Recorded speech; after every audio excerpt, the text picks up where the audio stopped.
The relative knowledge creates a role which adds to the roles that the I can assume.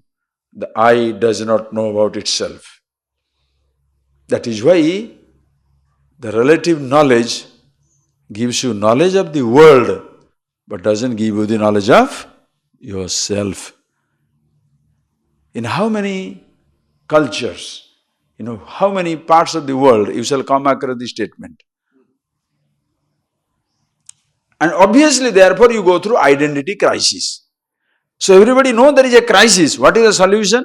Don't know. Solution is give up all the roles. Talking is easy. You cannot give up the roles. The roles you have picked up, you cannot give up. The roles do not create the problem. I, who is picking up the role, is a problem. So I must know about myself. Instead of knowing about myself, since there is no concept of self, listen carefully. Since there is no concept of self, they go on meddling with the roles. Since there is no concept of the self, they go on meddling with an imaginary God also. Give yourself to God. Forget yourself. The concept of self doesn't exist. In most theologies, concept of self doesn't exist. And because it is a religious, because like in Vedantic tradition, the self is there, so everybody thinks it's a religion. So the psychology as a branch of knowledge will not accept the religious thing. Because they think it's a religion. Vedanta, Upanishads is not a religion. Nobody is prepared to accept it. Why? Because in our whole life, we only live with vague assumptions. This afternoon, I will read you a little passage. Remind me, I will get a little line to read. It is written from 14th century BC by a Phoenician philosopher. Not a philosopher, just an ordinary person. Nobody even knows, I didn't know his name until I read that book, that line. Not that line is something fantastic. That it was told so early is fantastic.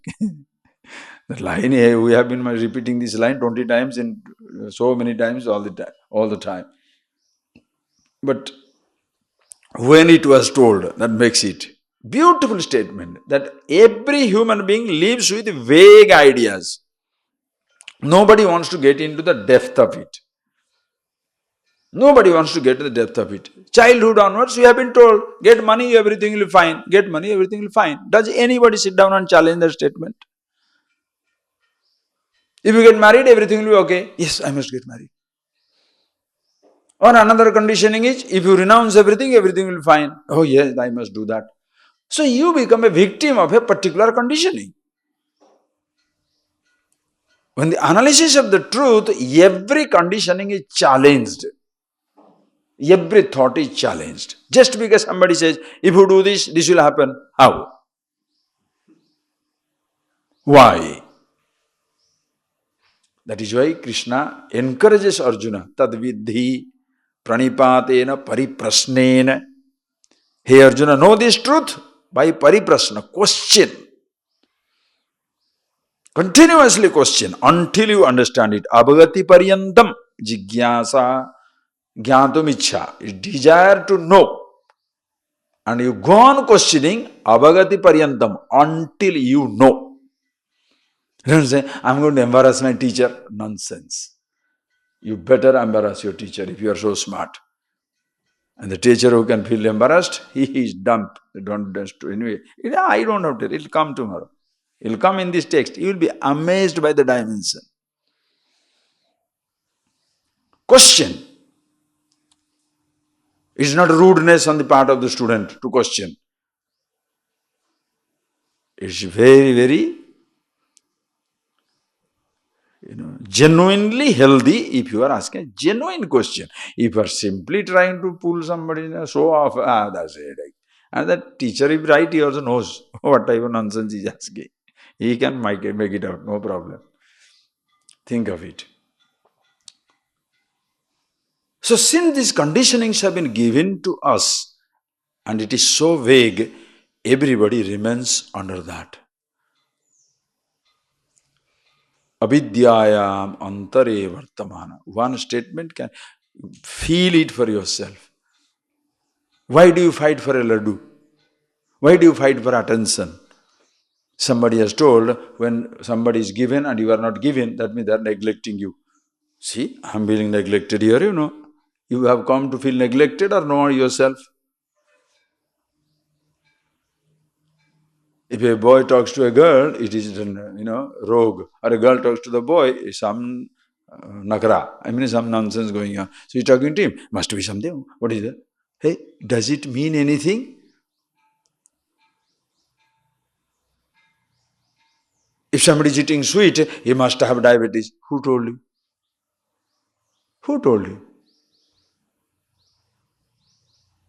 But one statement. And our whole judgment is dependent upon a simple statement. And that is why you are cheated thoroughly in life. Wise people never talk. So one fool will pretend not to talk and everybody thinks he is wise. Siddha. So they will go on prostrating at his feet. He can be a pure idiot. He doesn't talk because he cannot talk. But these people interpret as the sign of wisdom. He doesn't talk. You see? Never talks. Those who talk, they don't know. Those who know, they don't talk. One statement. Just one statement inside your head. Those who know, don't talk. Those who talk, they don't know. With this little prism in your head, you are looking at the world. Talking? Doesn't know. Doesn't talk? No.